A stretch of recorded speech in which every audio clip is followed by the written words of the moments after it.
গত বছরের জুন মাসের মাঝামাঝি সময়ে আমাদের বিয়ে হয়, তখন প্রচন্ড গরম ছিল। এখন চলছে শীতকাল। বেশ কিছুদিন ধরে দেখছি রিয়া গোসল করছে না। গোসল না করায় তার শরীর দিয়ে কেমন যেন উটগুটে গন্ধ গন্ধ লাগছে। আমি রাতে শুয়ে আছি, মনে মনে ভাবছি যে করেই হোক রিয়াকে গোসল করার জন্য বলতে হবে। আমি তখন বললাম, রিয়া তুমি কি আজকে গোসল করছো? রিয়া তখন অবাক হয়ে বলল, কিসের গোসল? আমি তখন বললাম, কিসের গোসল মানে? শীত আসার পর থেকে লক্ষ্য করছি তুমি গোসল করছো না, আর গোসল না করায় তোমার শরীর দিয়ে কেমন যেন গন্ধ গন্ধ লাগছে, সেটা কি বুঝো না? রিয়া তখন আমার চোখের দিকে তাকিয়ে বলল, তুমি আমায় ভালোবাসো? আমি তখন অবাক হয়ে বললাম, গোসলের সাথে ভালোবাসার কি সম্পর্ক?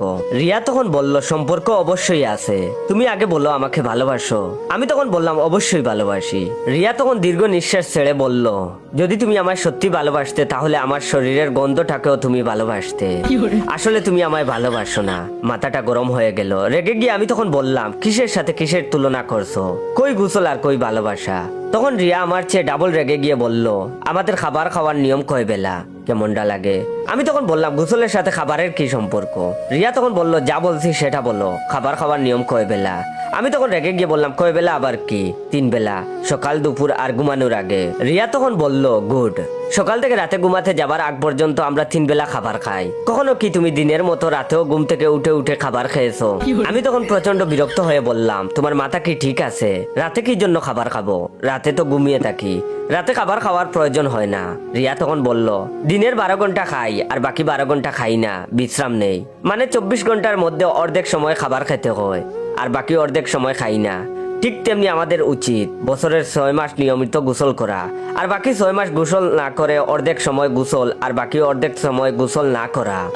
রিয়ার এমন যুক্তি শুনে আমার মেজাজটা বিগড়ে গেল। আমি তখন বললাম, তুমি এসব যুক্তি বাদ দাও, কালকে গোসল করবা কি করবা না সেটা বলো। রিয়া তখন রেগে গিয়ে বলল, গোসল আর গোসল, এই গোসলের মধ্যে কি পাইছো? সত্য করে কয়েকটা প্রশ্নের উত্তর দিবা। আমি তখন বললাম, বলো কি? তখন সে বলল, তুমি নিয়মিত শীতের মধ্যে গোসল করো, এর জন্য কি তোমারে কেউ নোবেল দিছে? আমি তখন বললাম, না। তখন সে বলল, তুমি এই শীতের মধ্যে গোসল করে অফিসে যাও, এর জন্য কি তোমার বেতন বাড়ছে? আমি তখন বললাম, না। তখন সে বলল, প্রমোশন হয়েছে? আমি বললাম, না। তখন সে বলল, তুমি নিয়মিত গোসল করার জন্য কি তুমি এখন মোটা হইছো? আমি তখনও বললাম, না। রিয়া তখন এইবার আরো রেগে গিয়ে বলল, তাইলে শীতের মধ্যে গোসল করে লাভ কি হলো? আমিও রেগে বললাম, লাভ লস বুঝি না, তুমি যদি কাল গোসল না করো তাহলে তোমার বাবার বাড়িতে চলে যাবে। সকালবেলা রিয়া ব্যাগ গুছিয়ে বাবার বাড়ি চলে গেল। আমি তাকে ফেরালাম না। 6 মাস হয়ে গেল রিয়ার সাথে কোনো যোগাযোগ নেই। দিনকাল খুব একটা ভালো কাটছে না। সময় কাটানোর জন্য ম্যাগাজিন পড়তেছিলাম। প্রথম পৃষ্ঠা উল্টাতেই আমার চোখ সানা বড় হয়ে গেল।